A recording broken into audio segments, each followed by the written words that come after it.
Hey, what's up guys? This is Alex over at InlinePerformanceMag.com with another update on my 2009 KTM RC8. As you've seen from my last video, I just took it out for a slow, nice spin because the tires are still new, the little nubs are still on it, just to test it out a bit. But today I'm going to do a couple of other modifications. First thing is, I don't need the passenger seat. This bike definitely will not handle as well with the passenger in the back, so I'm not even going to install that. Another thing I'm going to take off is the rear passenger pegs. It comes with a couple of plugs after you take out the pegs, so it gives it a nice flush look. What's cool about KTM is, along with your new bike, you get a new toolkit. Nice pack. I've never seen Ducati do this, Triumph, or any of the other Japanese bikes. I think this is a nice touch. Let's take a look at what's inside. You have the spare parts manual, you have the regular manual, and you have a nifty toolkit, which we'll need today. If you'll notice here, KTM bolts have a different bolt pattern than your standard X or Phillips screwdriver use. So we're going to take this star-shaped bolt here, and notice that it has a nice KTM logo on it. Very nice. And I'm going to attach it to this handle and take off the passenger peg.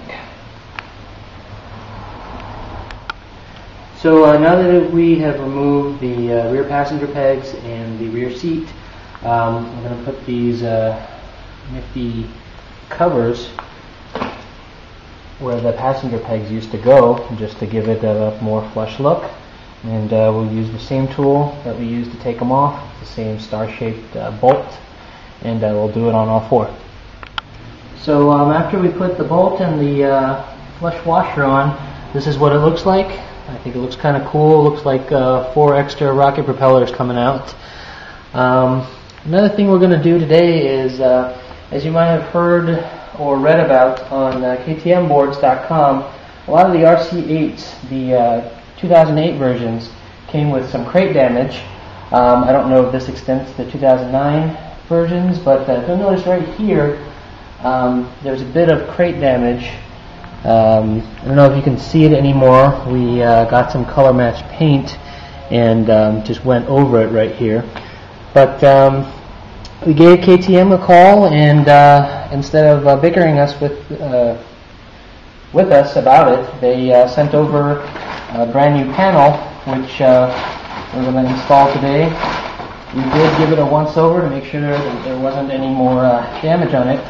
So now, in order to replace this piece, we'll need to loosen the bolts on the front fairing, the side bottom fairing, as well as this mat one, and one bolt here that goes near the frame to the tank. So again, we go into our KTM toolkit, and there's a smaller bolt that came with it. It also has the KTM logo on it, very nice. And we're going to use it to take off all these bolts on the fairings. So we've taken out 2 bolts here, one here, and 3 on the side fairing. But just also remember that there's an extra one right underneath here. And after we're taken out, I place the bolts here. I like to do it in the shape that I take them off in, so I could figure out how to put each one back after I'm done. Next step is just to pop it off, and we'll need to transfer these metal thingies onto the new one and bolt it back up. So now it's just a matter of putting the fairing back on. It's a little tricky here attaching to the front fairing. It's almost like a Lego piece that has to snap together. But just be patient about it. Don't break anything and don't force anything. And it should pop right into place so. And now it's just a matter of bolting everything back up, and it should be as good as new. So there you have it, as good as new. We put all the bolts back on, they line up correctly, no damage.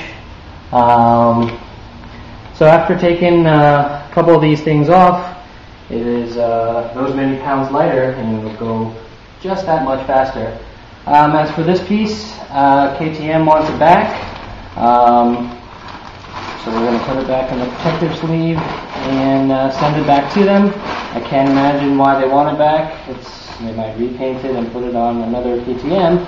So for those of you in the market for a KTM in the future, you might just get our fairing here. Don't know what I would have done with it anyway. It's not like there's many RC8s out there that is in need of repairing. So that's it for this time. Stay tuned. And when the rain lets up here in the city, we'll take it out. Maybe we'll put it up against a 1198S or the new R1 or maybe the Aprilia RSV4. You never know. Stay tuned, guys. See you next time.